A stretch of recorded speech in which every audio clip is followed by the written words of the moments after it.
Welcome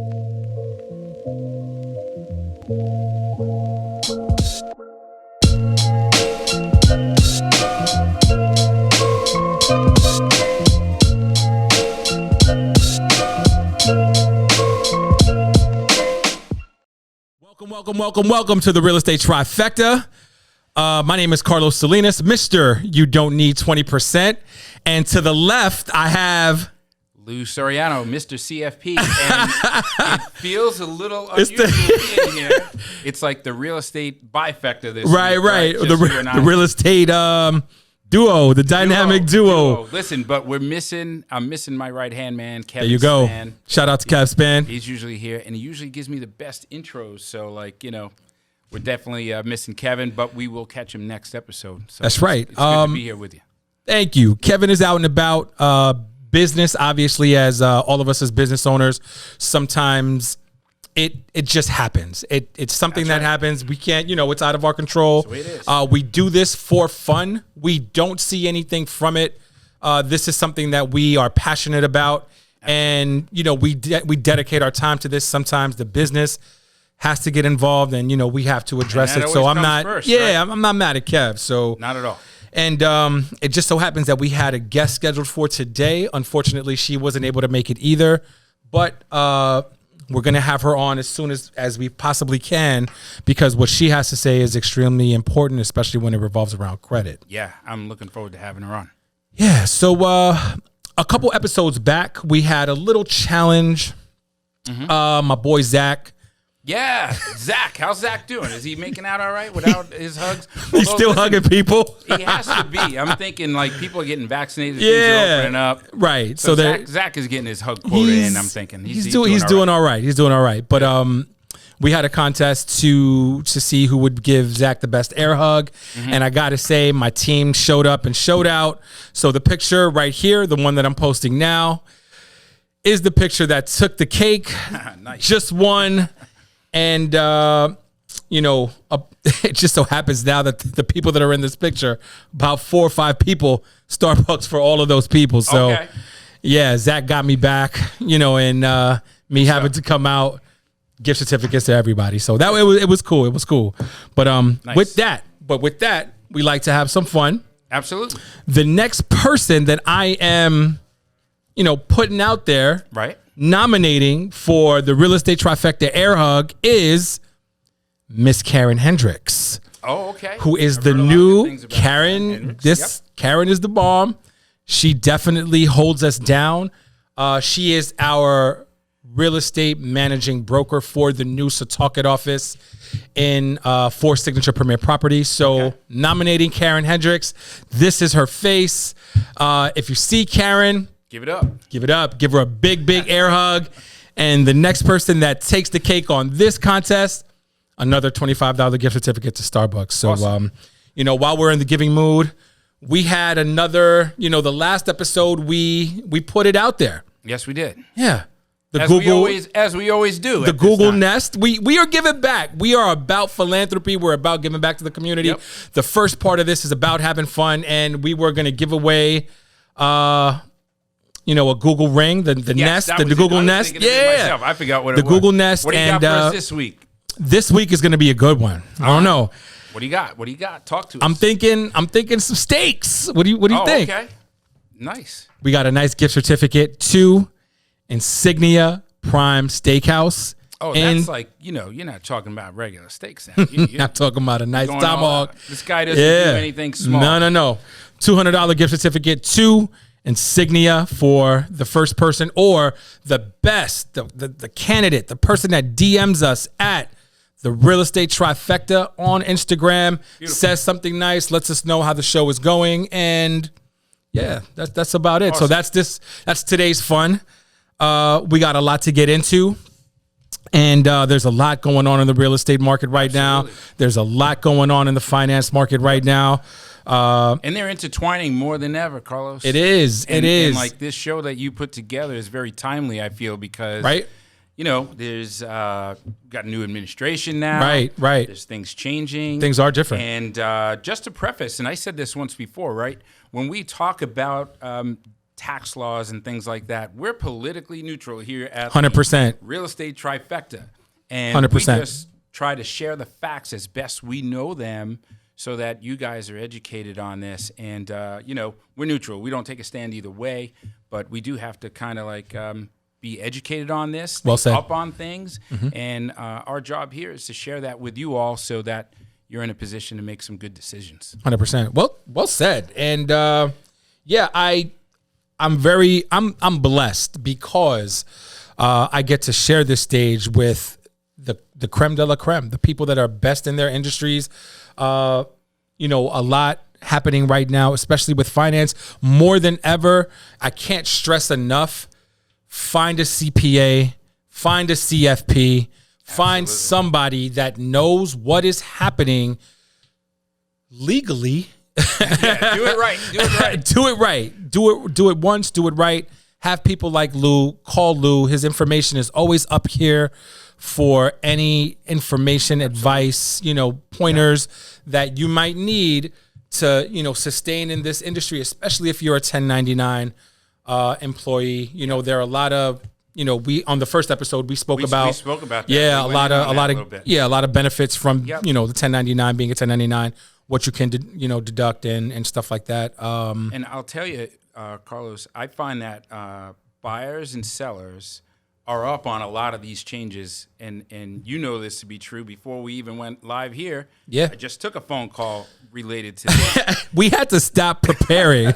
So Lou, I swear to God, Lou took a phone call, and she was loud. Right? She was aggressive. She was nervous. And she's worried about capital gains and stuff like that. But CFP, I put it to give ease. a message out to the people in your profession. Go for it. And to Carlos's point, you should be like a Carlos, who you surround yourself with a team. Correct. I think the realtors out there that have literally a team at their disposal are going to provide more value. You're going to be more successful. Not only that, they could be referral partners, right? So if you Agreed. have a CPA that you can go to, a financial planner you could go to, even contractors, right? You got to have that in your bag. So 100%. If you're selling a house, 100%. needs to be fixed up. It's like, hey, I have a connect with a contractor, and we could bring him here to the next visit. Oh, get 100%. An idea. So it's more than it's not a bad idea. Selling houses. 2 or 3K loans. That's what I was going to get into today. Yeah, but you have to have a team. Realtors are quarterbacks in this industry, obviously, but I also recommend that they keep up on some of these changes that are taking place. And if you don't have the time to do that, that's cool. Tune in to the Real Estate Trifecta. Tune in here. We're trying to give it to you for free, right? Free That's game it. here. That's it. All day. We're here to educate. All day. And also have those affiliations with people outside of your industry, because it's just going to make you a better professional, and it could be a revenue stream for referral stream for you also. Can I ask you a personal question? Shoot. Oh, all right. Now I'm nervous. Before we got a lot to get into, but I'm just curious, because I'm a new dad, and Mateo. I have Mateo, man. Shout out to my boy. Shout out Mateo. Shout out to my boy, man. Your son Justin is he's a good agent. He does. Thank you for saying that. Yeah, man. He's been really cranking lately, and I got to give him his props.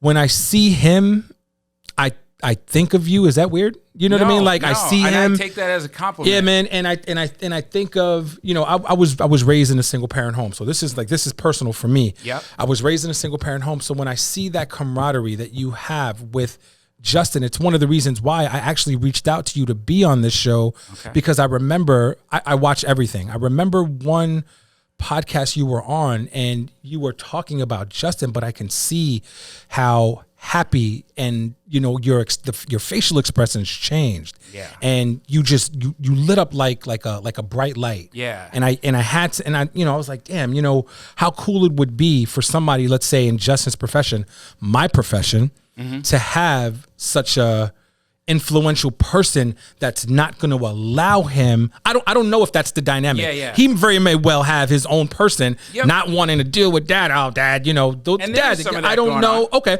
I don't know. I don't know how that works. Like, is he? I would hope. No, I would hope that Justin is on your door all the time. Like, Dad, what's up? What's up? And again, that's a personal question. I don't know how that works. I'd be happy to answer that. And it's funny you ask. So my son and I have a great relationship, right? I can tell. Both personally and professionally, right? Or, sure. He's my son, father-son. Sure. However, there is that father dynamic at play at all times. And I had it with my own dad. My son has it with me in that he's trying to pave his own lane. 100%. And I respect that.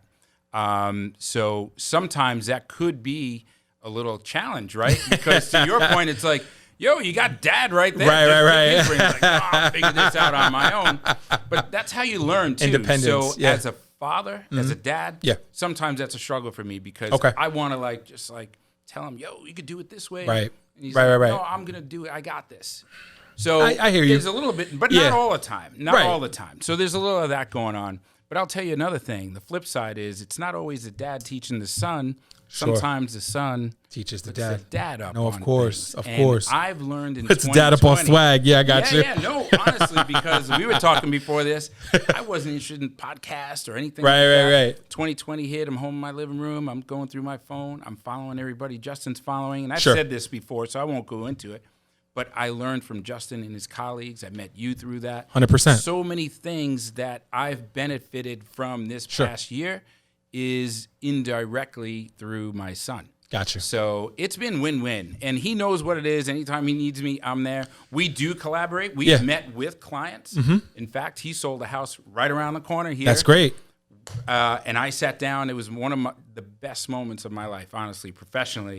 I could tell by your expression because I'm trying to tell you. And I'm a sentimental guy. Don't make me cry over here because it'll happen.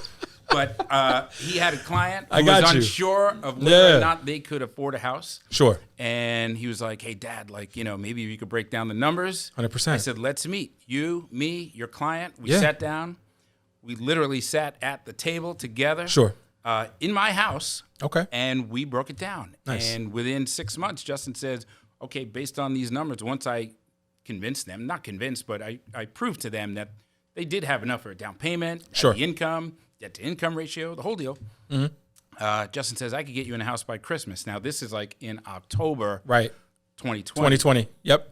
They had Christmas in their house. Nice. And it was amazing because my son was so proud to get that accomplished. Justin Soriano, let's go. Yeah, man. Let's go. He was happy. The clients were happy. And I don't have to tell you how tight this market is. 100%. So, yeah, it's a win-win. But Justin paves his own path. I'm very proud of him. And I'm hoping to do more with him as time goes on. I don't see why that shouldn't happen. You know what I mean? I think he's young, bro. He's 23. He's paving his own way, and I respect that. I think I'm struggling with being a helicopter dad. You know what I mean? Because even now, my baby, he's 3 months. Yeah, and I could just see myself yo, what you doing? You know what I mean? And I'm trying to and it's advice like that. It helps. You know what I mean? And I'm going to tell you, Carlos. So being a dad, right? There's three phases of parenthood. Sure. All right, we're going into parenthood a little bit here, people, but stick with us. We're going to round it back to real estate. It's going to get back. It's going to get back. Personal stuff. Yeah, personal stuff. But you know what? This is where people get to know us. Correct. Right? Correct. So when you first have your child, the most important thing is you want that baby to be born healthy and all that. Right. 10 toes, 10 fingers, all that stuff, right? Okay, so then that's good. Then they go into the school age years, elementary, high school. You just want them to fit in, get in where they fit in, have friends, and all this other stuff. Then you get to the phase of life where my son is at right now, young 20s, starting your career. You just want to see them get off on the right foot, and this kid hit the ground running. Of course, he did. He did. He's doing well. So he's doing well. Yeah. So I'm very happy about that. So I can't push too much and lean on him as a dad. I got if you. he's off and running, doing his own thing. So that's where it is. Well, listen. And you'll see the same will be true with your son. I gotta go. I grew up kind of tough. You know what I mean? I know it was a different era back then, and you know what era I'm talking about. So it's not like it is now. So there are there are changes that I need to adjust to. But I think now that I'm definitely a business owner, I would want my son to I want him to learn as much as as much as he can. When he's able to. Yeah. So and you got to pace that, Carlos, because you'll see that you learn. Your son's going to learn the same way you learned, and my son is going to learn the same way. You got to be a little hard-headed, and males we're like that, whether we want to admit it or not. There's always that father-son dynamic. It kind of ebbs and weaves as the years go on. Well, that's, again, single parent home, and that's going to be something new for me. So I'm leaning on my CFP like, yo, Lou, what do I do? No, I got you, brother. And Appreciate that. You are a great dad, and will you. continue to be so. I appreciate that. So we're going to get back to, yeah, bro, I want to hug it out right now. I want to hug it out right now. Segment is now officially over. God, yeah. We are going to, we got a lot to go over today. We'll keep it tight. We'll keep it entertaining. We'll definitely keep it informative. But right now, we are going to cut to the Mortgage Minute with Andrew Russell, and you are going to see him on this big TV screen right behind me. Stay tuned. So I'm back with the Mortgage Minute. Andrew Russell in the building, coming to you live. Yo, Drew, where you at, bro? Where you at? What's up, Lou? What's up, Carlos? We're actually live in Islip. We're here sitting with clients, and we always have time at RCG for the Mortgage Minute. So what's up, guys?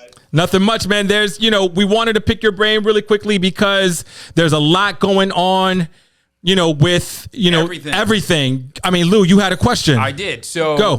One, where do you think interest rates are going? I know that's a loaded question, but, do you think the interest rate environment's going to stay kind of pat for another couple of months here? Or what's your take on interest rates first? And then I'll follow up with another. I mean, listen, we've been asked that so many times over the last several years, and every time we have an estimation, it's never correct. But I mean, here we are. You buy a house, as Carlos says, you don't need 20% down. Hello. yeah. Gotta plug them. So 3.5% down FHA purchases. We're giving rates 2.25, 2.37. Yeah, it's a free money train. Right? Conventional loans are in the high twos. Look, the rates, it's not like the car space, right? Sometimes you're at 0.9 APR, 9.9 APR. Mortgage rates will be, with low down payment government, type mortgages, we'll be in the low twos for a while. 30 I like that. 20% down, we'll be in the high twos for a while. If a client hears, we're at 275, hey, now we're at 299, it sounds like such a huge difference. It's really not that big difference. So rates move a quarter here and there, but I think the rate environment right now, high twos to low twos, this is where we're going to stay definitely for a long time, for sure. Awesome. Excellent. I agree. And I was reading an article today in the Wall Street Journal, and they were talking about home equity lines of credit and how some lenders, some banks, specifically they mentioned Wells Fargo for sure, that they're not offering those. They're kind of closing those down. They don't want borrowers with this revolving credit, so they're kind of shutting that down and encouraging instead cash out refis. They want these homeowners in first position. They don't want to be in second position. Right. So I know that's something else that's going on. And what are your thoughts on that? Yeah, I mean, it makes sense. Look, it's just one of those things. Psychology of mortgage. They've done so many studies. All of those journals have done some extensive research. If the what hits the fan, and listen, post-pandemic, there were a lot of people that had a lot of money crunches, right? So if the what hits the fan, what bill do you pay first? Do you pay the first mortgage? Do you pay the second, the line of credit? I mean, typically, especially in this area, you guys can attest to that. The first mortgage, you're talking a payment in the 3,000s at least. Correct. Right? Yeah. Which includes taxes and insurance. So maybe your home equity line of credit, the payment's $200. So if you're a little bit strapped, you're going to pay that first mortgage and make sure the taxes are paid and you stay in that house. And maybe the second mortgage, that home equity line of credit, that's something where you're like, I'd rather save the funds. It is what it is. My credit will get a ding, but I'm not going to pay that one specifically first and foremost. So, yeah, I mean, that's always been a thing. Second mortgages, home equity lines of credit, there's definitely more risk associated because they don't take precedence. So because of that, lenders, especially in this market, they're going to tighten up. And they're going to either remove the product off the shelves completely or just simply restrict it to a point of they're going to only do it for people with 800 credit score and 40% equity, which on Long Island is not really, in this area, hyper-focus is not really a thing. So they're going to pull it off just to cover themselves. I mean, it's a dangerous time right now to lend post-pandemic. So lenders are going to be a little conservative at times. Yep. Okay. All right. Very good. Very cool. Thanks, man. There you have it. Wait, you had something else on the FHA market too, right? With investors, what was that point you made? So yeah, Fannie Mae and Freddie Mac, there you go. The quote unquote, okay, that's right. The government agencies, the conventional type mortgages. So they just did a huge price adjustment for investment properties and second homes. Why? I'm pretty sure post-pandemic, the same thing. If you own say with us guys, right? Say you own your primary house in Holbrook and you have 2, 3, 4 investment properties spread out across the island, maybe upstate in Rochester, the Rock, maybe you got something south. Rockland. What hits the fan, and guess what? What did everyone say? Renters, you don't have to pay. Your landlords will do refreeze. So if the what hits the fan, what mortgage are you going to pay first if you have 5? The primary one, the one that you and your family live in, right? That's right.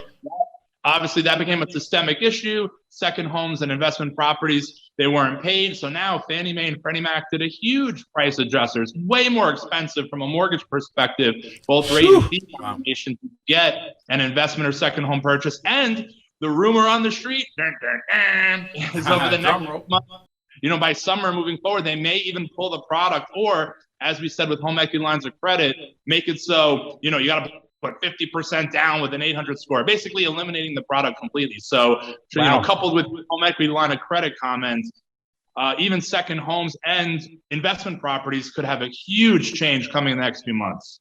Awesome. Thanks for the update, man. Drew, wherever you're at, it looks like you're having a good time. Continue to have a good time, brother. We appreciate you stopping by for the RCG Mortgage Minute. Let's give him a round of applause. Thank you, sir. Brother, have a great Friday night. Try not to have too much fun. We'll talk to you soon. Be well. You got it. All right, bro.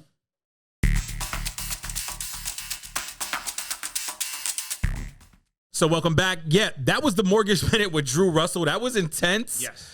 Good guy. Really good guy. Very, very knowledgeable. Somebody that you should definitely pay attention to. His information is going to be somewhere on this screen. Give him a call. Shoot him an email. These are people that you definitely want in your corner. Yep. And I think the dynamic duo is doing all right now. We're doing all right, right? Yeah. Still missing our Kev, we're missing that piece. It's a component. The trifecta is a component, man. It's so important. Yes. And, shout out to my boy Kev, man. We miss you, bro. We wish you were here. Before we continue, I want to give a shout out to our sponsors, RCG. Yeah. I want to give a shout out to our sponsors at Guardian Angel Home Inspections. We're going to see big things from Tim moving forward in the next couple of episodes. Mm-hmm. Again, like I said before, in the last, we're going to be going through homes for a segment called the Inspection Minute, where you go through. Okay. He gives you a little bit of insight of things to look for from a professional, so you know what you're walking into when you have your home inspection. Yeah, it's a big part of what I do as a real estate agent. So, don't bypass those home inspections. No, do not bypass those. Definitely get it done. So I want to jump into some of the things that are happening right now in this real estate industry, in the market. I want to start with my buyers because I feel real bad for like a lot of my people right now. So hard, right? Oh my God, about 6 people are getting crushed. I have three people that are looking for condos that are getting crushed by cash offers. Mm-hmm. It's ridiculous. Like, where's all this cash coming from? Dude, it's crazy. Like, people are just swooping in, and I mean, these are solid buyers. I mean, 20%. Right. Increasing. And these buyers are savvy now too. Oh right? My God. It's not like they don't know what they're doing. No. It's that, and also I personally, I educate before I get started. So things to expect right now. Right. I'm not gonna fill you with hot air. I'm not gonna sell you the Brooklyn Bridge. It's not mine. I don't own that. Right. Can't do that. So what I'm gonna just do is feed you truth so that you understand what exactly you're getting into as far as buyers right now. A lot of my buyers are getting beat out by cash offers, good qualified buyers. Mm-hmm. My advice to you guys, if you're in that same predicament, hang in there. If you have a good agent that knows what he's doing and he's trying to pull every possible string, stick with him and or her. Yeah. And try to weather this. It's gonna happen at some point. Expand your searches as well. You don't necessarily always have to have one particular area. Yeah. And I think that's what a lot of my buyers are starting to hone in on. Mm-hmm. They're going from CI to Holbrook out to Medford. There's some great that seems to be the progression too. Yeah, right? yeah. My head's a little further east. It's a little easier because everyone equates their purchase with the commute. Yeah. And again, if you're commuting to the city, I get it. But if you're commuting local, Like I have one of my buyers, he's pretty local, but he kind of wanted to stay local so that he's not, 30 minutes from work, rather 10 minutes. And I said, you know what? And for some people, I think the commute is not becoming such a issue anymore because a lot of people are working from home. Yeah. And that's also driving this market nuts too, right? Because people want bigger homes because they have that ability now. So they want that bigger home office or, things along those lines. So. Yes, and I have a listing that's coming out with a beautiful office too. I gotta give. That's a big component. Yeah. I'm gonna get into that as well for my sellers. Selling feature for the sellers. Think about converting a room to an office, right? For my buyers, and I'm gonna get to that. For my buyers that are purchasing homes, here goes a little tidbit here goes a little piece of advice. Always understand that a home has to comp. If you have a mortgage, right? We're running these comps. I said this before. If you have a mortgage and if you're applying for a mortgage and you're going to be funding your purchase with a mortgage, understand that there's only but so much so high you can raise your offer until it doesn't make sense on the buying side and the selling side. If an agent says, you are responsible for the appraisal. Yeah. So if you are putting in and you have the buying power to put in 50, 60 over asking, and for a fact your agent is telling you that it's not going to appraise, that is a responsibility that you are going to consume yourselves. So please be wary of that. Yeah. That is the banks are not going to cover the gap. Okay. This is money that has to come out of your pocket in order for you to cover that gap, in order for you to, go under contract on this home. It's very, very important. A lot of my buyers, don't want to do that. Not that that's a bad thing. It makes sense. Because in this market, that's what a lot of agents, and me as a selling agent as well, that's what I'm seeing. So for my sellers, I can tell you there's only but a limited amount of space that we have before either, we're going to comp out, or it just doesn't make sense to sell to a particular client. There are a lot of things that go into every offer. I'm not going to say that every offer is a bad offer, because every offer is a good nonetheless. If you have an offer on the table, be happy, feel blessed, because there was a time where no offers were on any tables. Yep. There are areas that are overpriced in Long Island that don't have not one offer because they're overpriced, or the area just is not, it's not worth the price that you're paying. Yeah, it doesn't cover it. So see, I'm old enough to remember a time when people didn't pay asking price, right? So there was the price that the house was listed for, and then there was negotiated an offer that was well below that, and people would be insulted. Of course, people. I'm insulted by your offer. Yeah. Now people are insulted by offers that are not 50,000 over ask. Agreed. Right? So Agreed. It's kind of crazy how that's all turned on its head. And that's where we are right now. So I'm going to advise everybody to the best of my ability. Yep. These are market trends that we watch. For anybody that is in the market right now that is looking for a home, I just personally invested in myself. Again, there's no cost. There's no cost limit on investing in yourself. I invested in myself. I invested in a website for people to go to that's better than Zillow, better than Trulia, better than Redfin or Realtor. Yeah. It's www.carlossalinas.com. My first and last name, sells.com. I didn't even know about this. This is like breaking news. Dude, right now. Nice. There's so much going on. It's very smart for you to do that. You have to stay ahead of this game. Yep. carlossalinas.com. I will send you market updates. I will send you CMAs. I will give you what you need. A CMA is a certified market analysis. Okay. So it's a breakdown. If you're a seller, it's a breakdown of what your home cost, how much I think your home is going to go for, and then the numbers to prove that. So the surrounding houses that have sold within a year or 6 months to 9 months, and we'll get a trend. We'll see. Mm-hmm. That's going to dictate the number on the appraisal value of your home. So www.carlossalinas.com. Very, very important. It's the best search engine that you can use right now. It's a direct link to me. I can help you out with all your searches. That's awesome. And it's definitely a plug. And it's shameless plug, but that's what we need. We need the information. Yeah, because, you know what? As a homeowner, I go on Zillow on occasion. I have I'm not planning on selling or anything like this. Wait, you need an agent, bro? You got Justin? I know a guy. But if not him, it's definitely you. But here's the deal. I like going on and seeing what my home might 100%. Be selling for. Yeah. Right? So we all go on Google and Zillow and no doubt and see what it's going for. And what's interesting to me when I do that is whatever they show on Zillow always seems to be less than what some of the recent sales are. So it's not really kind of up to date, right? I repeat, do not believe these Zestimates. Yeah. It's like going on WebMD when you have an ailment. That rabbit hole, bro. Right? You go down that rabbit hole. So, I'm about to die. Yeah, and I think the same thing is true when you look at. So There really is a need for accurate, and that's where the CMA comes in. Right, and that's what my website is going to be able to provide: precise, accurate information where you can look at taxes and know what the taxes are for this home. Right. Any particular home that you might be looking.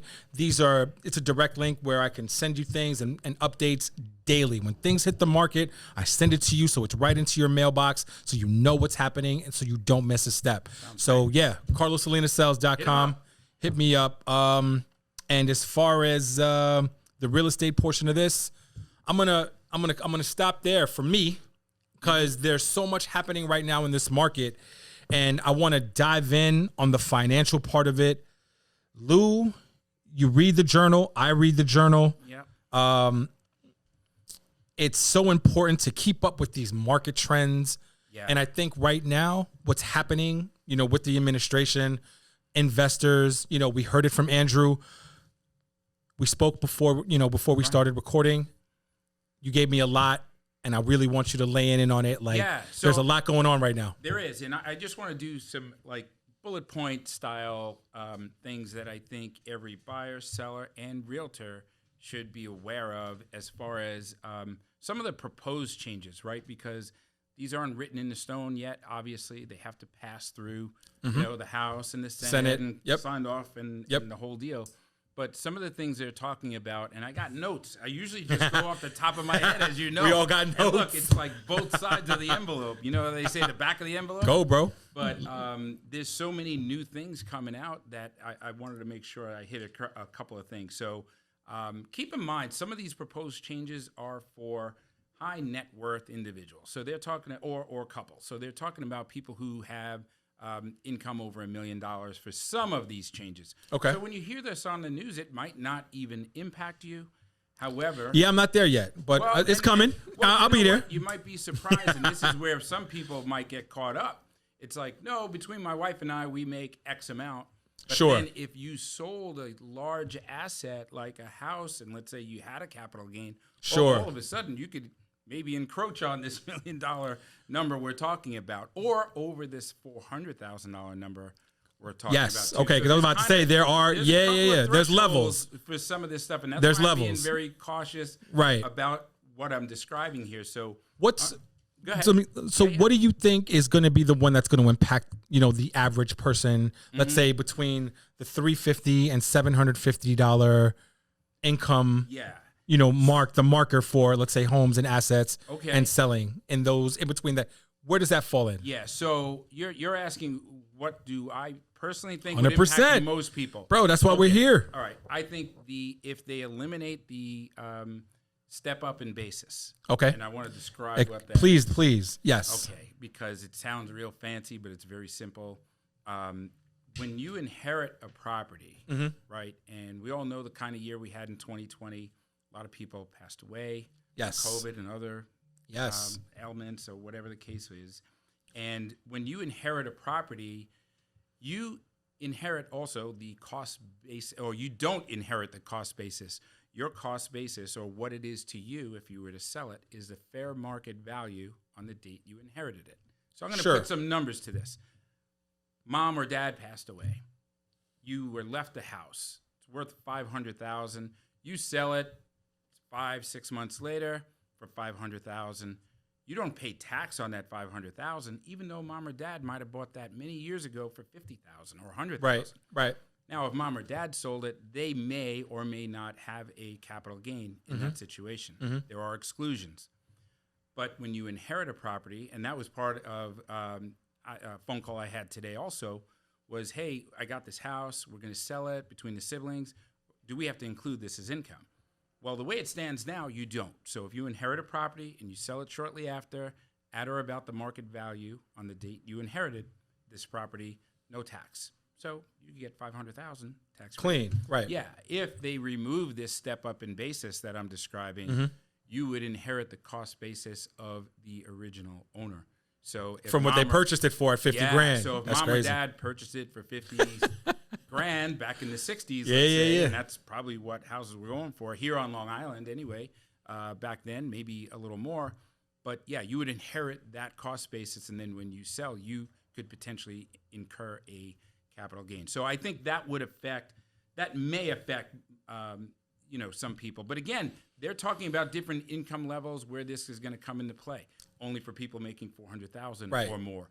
Only people making $1 million or more. So we have to stay up on this. The millionaire's tax. So have you heard anything about that? Do you pay a tax on top of? Is it like a tax on? Is it a tax on top of a tax? Because we have clients in various income brackets. Yes. So I don't want to just necessarily keep it, to the average bracket, but we do have, clients that are on the high end bracket. Yeah. And that's where some of these things come into play, Carlos. Right. That's where some of this is going to come into play. If they have new capital gains rates, for example, capital gains rates right now for anyone making over $400,000 are about 20%, not about 20%. Right. They are 20%. Right. The proposed changes are to increase that to 39.6%. And if you're an income earner of $1 million or more, and that's all assets, that doesn't mean just one stream of income, right? Right. There's an additional 3.8 Medicare tax on that, net investment tax. So you're talking about over 40% of capital gains tax compared to 20 now. So you could see that would have a big impact. If I'm selling a house, I know I'm going to have that kind of capital gain. I might not sell. Right. Or I might sell now, knowing that these tax increases are on the way. And my head is down right now because I hear it. I hear screeching tires. I hear sirens. I hear end of the world, for people that are, I'm going to say self-employed, the people that are entrepreneurs, for the people that are in that investors. Like that. My God, I can just hear it now. They're probably going nuts right now. Yeah, but nothing's proposed, right? Thing. But that's scary though. Like you don't want to hear that. You know what I mean? That's 40%. That's almost half. Right. Of my income revenue stream. That's tough. On the investor side, the 1031 exchange is also being 1031 exchange is discussed. Yeah. And that's speak on that, please. So 1031 exchange, if you're an investor and you have a property that you purchased and it's an investment and then you sell it, let's say a couple of years later for a gain, you could defer that gain if you buy a property of equal or greater value. Sure. A like-kind exchange is what it's really should be called, 1031 like-kind exchange. Yep. So you got to buy a residential single-family home for a single-family home. You can't sell a single family, buy a commercial property. Yeah. For this exchange to work, there's an intermediary in the middle who facilitates this. Well, they're talking about right now, if you have a $500,000 gain on something like that, you could roll it into the next property. Okay. Or buy two more similar properties, have cash flow come in, and you didn't pay any capital gains on that. They're talking about limiting that 1031 exchange now to $500,000. So if you have more than a $500,000 gain, you would not be able to defer it. For 1 year? For one tax cycle? Yeah, okay. Exactly. Right. Right. For every year that if you were to do that. Okay. And that also is for, right now, they're saying, for investors with income over $1 million. Sure. This could all change. Everything is in flux. Everything is just being discussed. Personally, I think some of these things will not come to pass. Okay. Sometimes I think politicians. It's like a political flex. Sure. Where you say, yeah, we're going to do A, B, and C. And then maybe they say, well, we'll do away with this, but let me have back the SALT deduction, the state and local tax, where we're not limited to 10,000. Right. So maybe the other side of the aisle says, all right, we'll give you that if you forget about this 1031 nonsense. Right. So, it all depends. What is, as a financier, so what is, and again, non-biased. I'm not asking for political. Yeah. What are your feelings on this? Like, how do you feel about that? Like, because I know that I struggle with my buyers that are getting hit over the head right now with cash offers. That has to hurt. You know, I understand that, I hate the phone calls where I have to be like, yeah, we got beat out. Sorry. Right. So my personal feeling is, and I see it from both sides pretty equally, because like you, I have clients who, they're in one tax bracket. I have other people that have more money than I'll ever have. And I can understand both sides. So we always look at things from we all have tunnel vision based on our own perspectives. Sure. Right? But when you are somebody who works for a living, middle income, middle America, and you're hearing about these corporations and investors who do not have to pay any tax, like you hear about major corporations that I won't name by name paying zero tax, or you hear about investors who are leveraging the 1031 exchange, and they started with one home, then they bought many others, increased their cash flow. Listen, those people are just, again, I say leveraging the tax law. It's all legal to do it that way. And I think that's where we all need to do a better job in understanding the tax laws a little better, because we could do the same thing. It's not like, it's not a secret. You just need to know how to leverage it. Well, I think that's where, your local professional comes in, CPA, CFP, those kind of people. Right. Very, very, very important. And, but this 1031 thing is pretty big. I'm not going to lie. And I think it could swing both ways. It could limit, as if that is even possible, the residential supply even more. Because people aren't going to buy these multifamily, because usually those produce bigger gains, right? Sure. If you had like a 4-family, 5-family, and you want to buy a 10-family, 20-family, these bigger buildings. Yeah. And these are the commercial investors, like the big banks and Wall Street, doing that kind of thing. Right. People are going to focus on, hey, I'd rather divvy it up and just buy a bunch of, single-family homes and limit because it takes a long time to have a $500,000 gain in a residential, a single-family residential property, as you know. Yeah. So, they might leverage it that way, and I don't know. It could go either way, but it's all something we need to pay attention to, especially in our businesses. Where, obviously, we pay attention to like news feeds, like the Journal and stuff like that. But is there like a particular news source that real estate agents should be paying attention to? Yeah. I like CNBC. So I'm going to recommend that every realtor Fox Business News, all right. To me now, pick up the Wall Street Journal on Fair Fridays. enough. On Fridays. Okay. And I'm going to tell you why. Go for it. There is a mansion section of the Wall Street Journal. It's called the mansion section. They, of course, profile, big properties all over the country and things like that. Mm-hmm. But the article I read today about the home equity line of credit loans kind of getting locked down. Sure. Wall Street Journal today.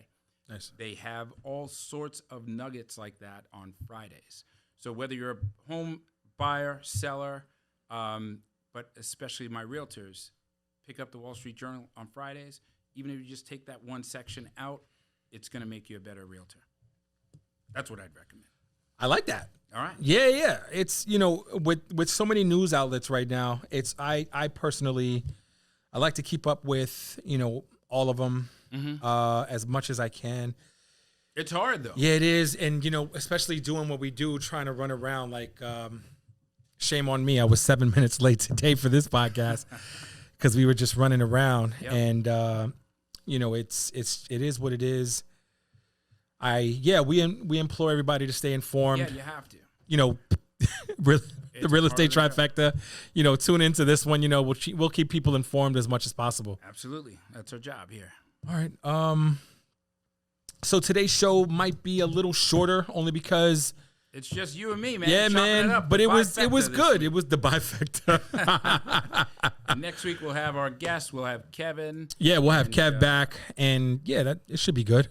And I just want to piggyback on what Carlos said, and I want to again thank you, Carlos, for putting this together, having me on your panel. Appreciate that. And listen, if you guys are watching this, it gets easier. And some podcasts, people we all kind of come in and out of podcasts. I know I do. Sure. But if you have any questions, any topics that you'd like to hear from any Fair one enough. of us, yeah, drop us a line. We'd love to hear it. We'd love to dive in, do deeper dives into some of the topics that you're interested in. 100%. So if you have anything like that you'd like to know, feel free to drop us a line.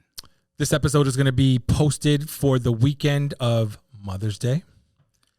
So, it's coming up. You good? Your wife, anything special? Listen, man, I try to be special every week. I'm telling you, this is why Louis been. And this is why I'm married 20 years, 27 years. I remember you telling me that. Yeah. All right. Yo, I'm not a big Hallmark that. Holiday kind of guy. Okay. I think if you need to be reminded on Mother's Day, Valentine's Day, that you got to do the right thing, you're in trouble. Well, this is my first Mother's Day as a father. Well, that's a big one. This is a big one. So I have, I got some stuff planned for. I keep forgetting how old I am. Oh no! So it's like to me, it's like, not even. We're not even that far apart. No, this is a big one for you guys. Yeah, Mother's Day, Father's Day. Right. So a lot of first. Yeah, man. No, a lot of first are coming up, and I got to shout out. I got to give a big shout out to my wife. I did not. People say, and this is again, we're going to get personal really quickly. People say marriage, starts at I do. Mm-hmm. Nah, man, I don't think so. Marriage for me, it was I do. I was committed at I do. Mm-hmm. But the realization of marriage it hit me like a ton of bricks postpartum. Mm-hmm. Swear to God, when my son was born and it changes everything. Bro, I had to care for another human being as if I was a nurse. No training, none whatsoever. That's when our bond was like, it was sealed, bro. It was sealed. And I can honestly attest to that. There was nothing like it.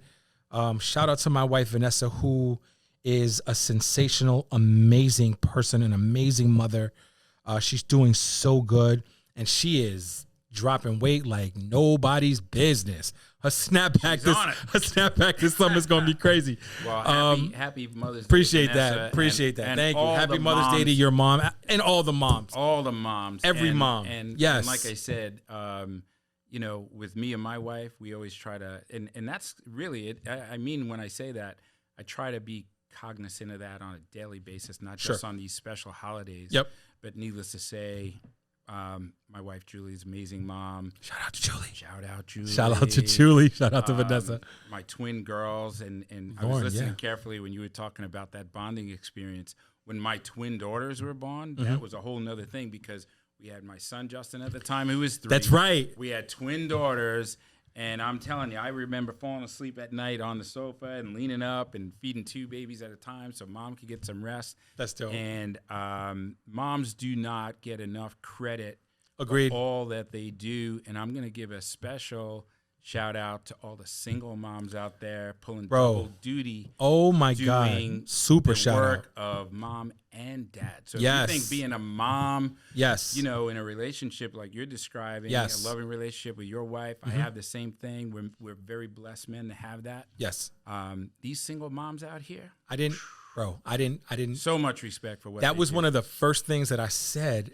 Once we were in the delivery room, that was one of the first things that I said. I was like, I don't know how single moms do this. Mm-hmm. It is incredible. So good on you, bro. That is a great thing to mention. Shout out to the single moms, man. And so I think we're good. Yes. Thanks. Good. Man. Yeah, man. Thank you for coming. Thanks. Episode.